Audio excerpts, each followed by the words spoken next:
Olá, meus amigos, é uma alegria estarmos juntos aqui em mais essa oportunidade para refletirmos na palavra do Senhor. Estamos nas vésperas aí da Páscoa e eu quero refletir nessas próximas 4 ocasiões acerca do primeiro anúncio que Jesus fez acerca da sua morte e sua ressurreição. Depois, no próximo domingo, nós veremos acerca do terceiro aviso que Jesus faz, qual que foi a reação dos discípulos. Na manhã de Páscoa, nós veremos acerca do convite que o anjo faz, venham e vejam, e à noite nós veremos, então, a instrução que Jesus traz acerca a ordem que ele traz para os discípulos, vão e digam. Nesse primeiro anúncio que Jesus fez acerca da sua morte e da sua ressurreição, nós encontramos lá em Mateus, capítulo 16, versículo 21 a 28. Jesus ele vai anunciar, Pedro vai repreender a Cristo, Cristo vai repreender a Pedro e depois Jesus vai terminar esse bloco fazendo um chamado. E nós queremos refletir acerca desse chamado que Jesus faz, que é um chamado que não é atraente para os nossos dias, para os nossos ouvidos, para a nossa geração, que é um chamado para morrer.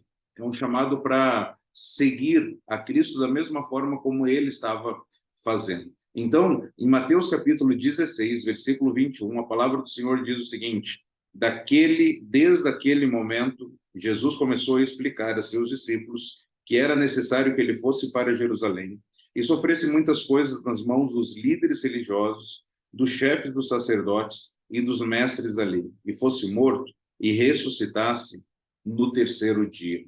Nessa primeira parte, Jesus está então avisando acerca daquilo que vai acontecer. Ele iria para Jerusalém, lá ele iria sofrer, lá ele iria morrer. E é interessante que o versículo ele começa desde aquele momento, desde aquela ocasião. O que havia acontecido antes? Nos versículos anteriores de Mateus, Jesus havia chegado para os discípulos e perguntado: quem as pessoas dizem que eu sou? E aí Pedro respondeu, né? Quando Jesus vira para os discípulos e pergunta: vocês, quem vocês dizem que eu sou? Pedro responde: tu és o Cristo, filho do Deus vivo.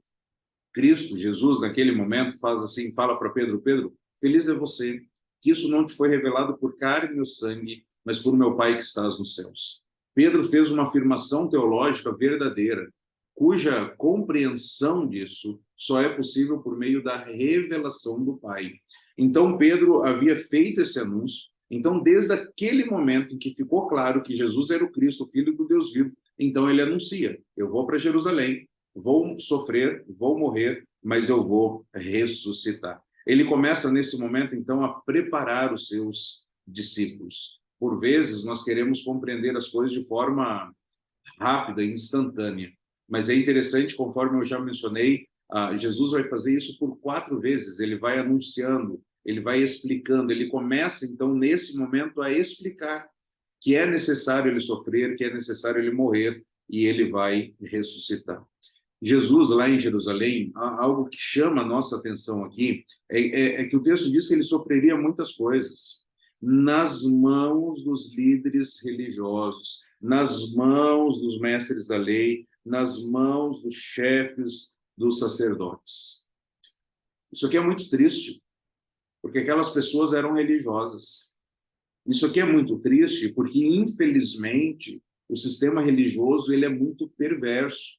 E eu não me refiro aqui à igreja de Jesus, porque a igreja de Jesus são pessoas que entendem e creem que são pecadoras, que necessitam de um Salvador, e elas entregam as suas vidas a Cristo, e elas são, pouco a pouco, transformadas à semelhança de Cristo.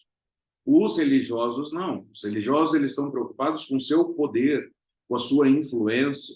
Qualquer pessoa diferente do sistema que eles montaram, essas pessoas são expurgadas daquele movimento. Então, esse sistema religioso, infelizmente, é perverso. A Igreja de Jesus não é um CEP, a Igreja de Jesus não é um CNPJ, não é uma diretoria, não é um estatuto. A Igreja do Senhor Jesus são pessoas que amam a Deus e que amam ao próximo, que confessam seus pecados, que andam em arrependimento, que andam em fé. Não são pessoas hipócritas, não são pessoas que têm 2 vidas, né? Mas o sistema religioso, sim. O sistema religioso, ele destrói pessoas.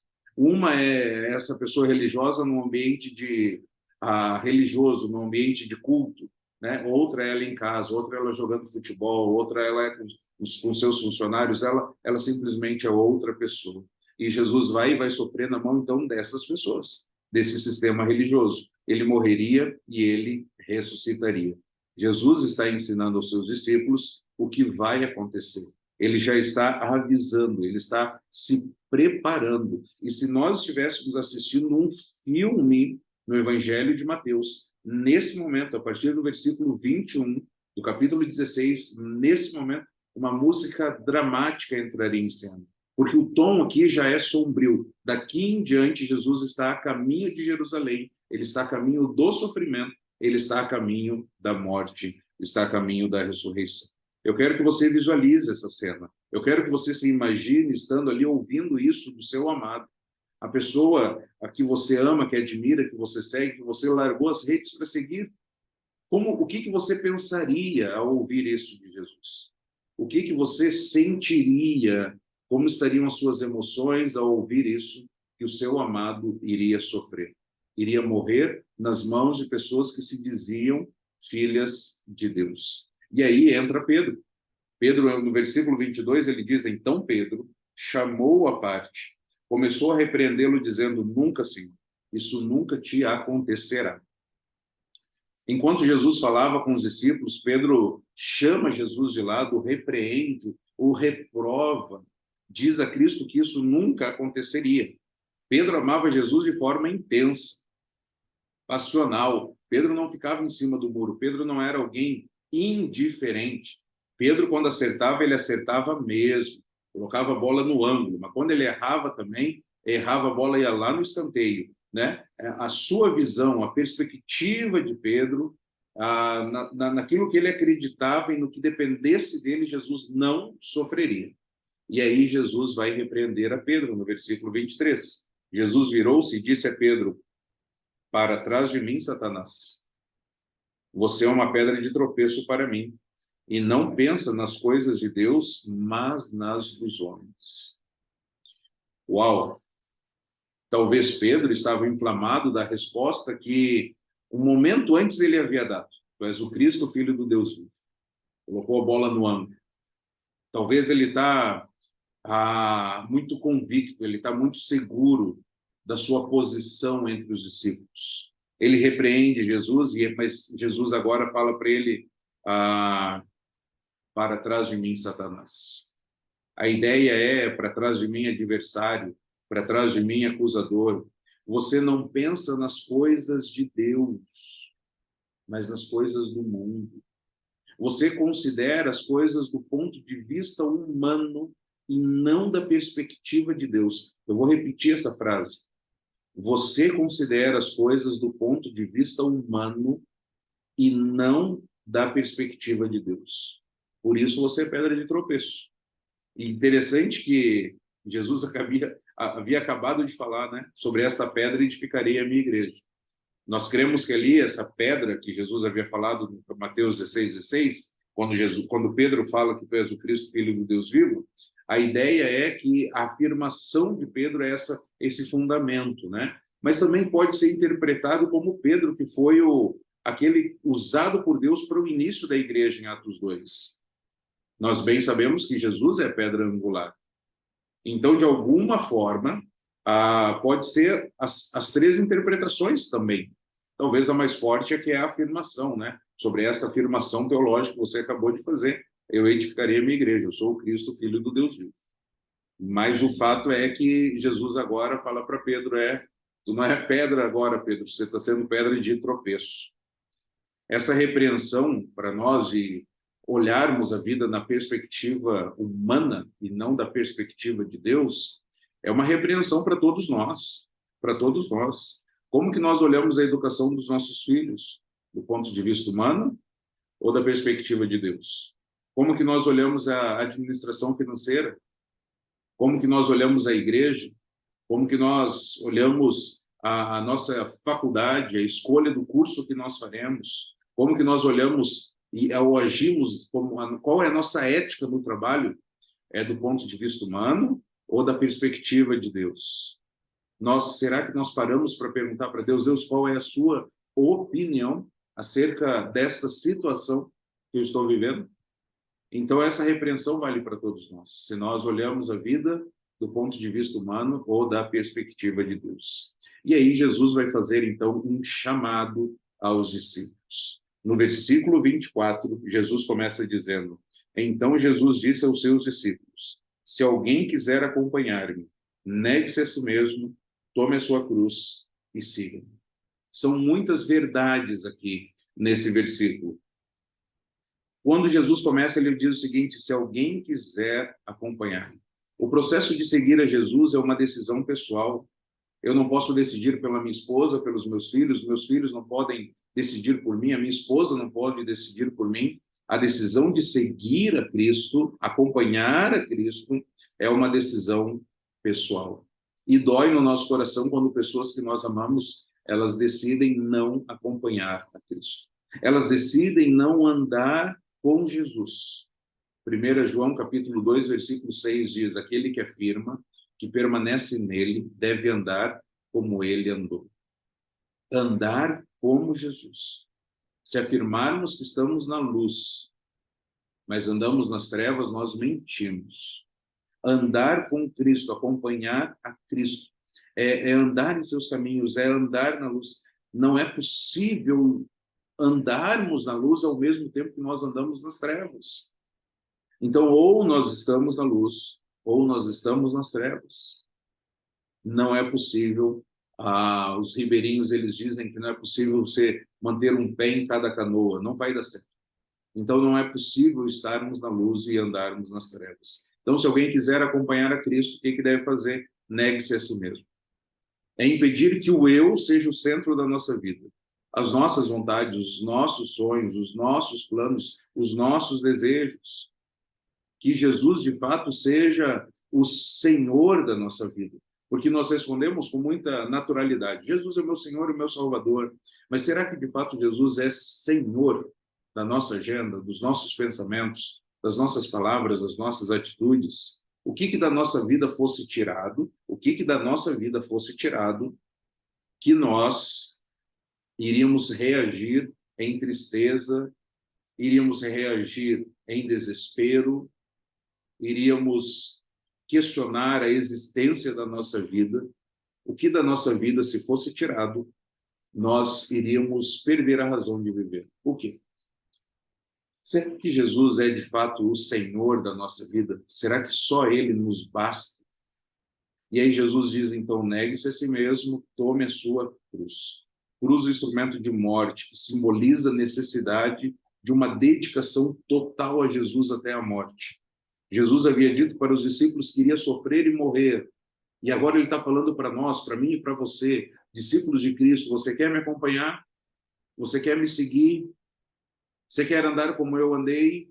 Negue-se a si mesmo, tome a sua cruz, morra para você mesmo, morra para suas vontades. Em Lucas aparece a palavra diariamente no Evangelho de Lucas. Um chamado diário para a morte.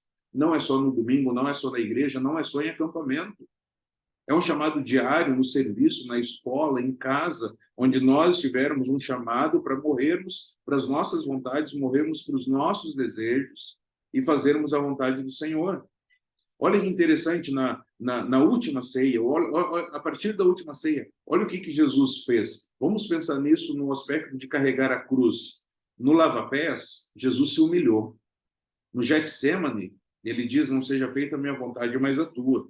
Nos julgamentos, ele sofreu calado. Carregando a cruz, ele levou sobre si os nossos pecados, ele assumiu a culpa. Na cruz, ele diz: Pai, perdoa-lhes, porque não sabem o que fazem. Perceba, se a gente for tentar colocar só isso aqui, só da última ceia até a cruz, os princípios de negar a si mesmo e carregar a cruz. Veja só, nos humilharmos, não fazermos a nossa vontade, sofrermos calado, assumir a responsabilidade pelo casamento, assumir a responsabilidade pela família, assumir a responsabilidade pela igreja, pelo ministério, perdoar, tomar a cruz diariamente e seguir a Cristo. A pergunta é quem nós estamos seguindo. Se é a Cristo ou o nosso próprio coração. quem você está seguindo. É Cristo ou seu próprio coração? E aí Jesus diz no versículo 26, pois que adianta, versículo 25, pois quem quiser salvar a sua vida, perderá. Mas quem perder a sua vida, por minha causa, a encontrará. Jesus ele vai fazer algumas considerações agora. Se você tentar se apegar à sua vida, você vai perder. Mas se você abrir mão por causa de Jesus e do Evangelho, você encontrará a vida. A salvação ela é grátis. A salvação ela é 0800, ela é gratuita. Mas as recompensas de seguir a Cristo, elas devem ser conquistadas. A salvação não é por obras, mas a fé verdadeira ela vai se romper em obras. Ela vai manifestar isso em boas obras. E perder aqui nessa vida, abrir mão dessa vida, é estar disposto a perder o aplauso, o reconhecimento dos homens. É abandonar, talvez, o prazer temporário do pecado. É fazer com que as minhas vontades, os meus desejos, eles sejam colocados de lado. É usar as minhas posses e bens para o reino de Deus e não para fins egoístas. Quem se interessar em ser igual a essa geração adúltera e pecaminosa, de acordo com o Evangelho de Marcos, aqueles que desejam agradar a homens aqui, mais do que servir a Jesus aqui, não terão parte no reino de Deus. E Jesus diz no versículo 26, pois que adianta o homem ganhar o mundo inteiro e perder a sua alma? Ou que o homem poderá dar em troca da sua alma? O que adianta ter um bom emprego? O que adianta ter um bom salário? Viajar, realizar sonhos, vestir alguns panos de marca, ser um bom pai de família, um bom chefe na empresa? O que adianta isso se a pessoa não tiver Jesus? O que adianta ela ter boa saúde se ela não tiver Jesus? O que a pessoa pode dar em troca da sua alma? O preço de seguir a Jesus, querido amigo, o preço de seguir a Jesus, se você chegou até aqui nesse vídeo, anote essa frase. O preço de seguir a Jesus não é alto. O preço de seguir a Jesus é total. O preço de seguir a Jesus não é alto, é total. Seguir a Cristo pode custar a nossa vida. Você está disposto a isso? Está disposto a seguir, acompanhar a Cristo? Nós sozinhos nós não conseguimos. Nós precisamos do Senhor que nos ajude nessa caminhada. No versículo 27 diz, pois o Filho do Homem virá na glória de seu Pai com seus anjos, então recompensará cada um de acordo com o que tenha feito. Jesus virá, julgará, recompensará a forma como nós vivemos. No Evangelho de Mateus, ele termina dizendo, versículo 28, garanto-lhes que alguns dos que aqui se acham não experimentarão a morte antes de verem o Filho do Homem vindo em seu reino. Alguns não experimentariam a morte antes de verem Cristo vindo no seu reino. Aqui, basicamente, tem duas interpretações. Uma é a transfiguração, Jesus no Monte da Transfiguração, que isso aconteceu uma semana mais tarde, ou talvez o início da igreja sob a autoridade de Jesus. É mais provável que o texto aqui esteja falando da transfiguração, como foi com Pedro, Tiago e João, que eles tiveram a oportunidade de ver a glória de Jesus. Não experimentaram a morte antes disso. Então, o que eu gostaria de refletir agora é como que vai ser o seu encontro com Cristo.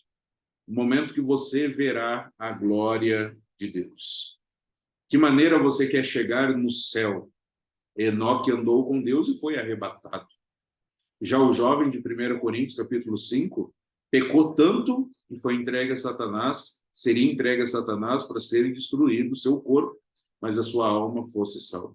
Então vamos pegar fazer um paralelo aqui entre Enoque e esse jovem. Como que você quer chegar no céu? Adorando a Deus ou se justificando?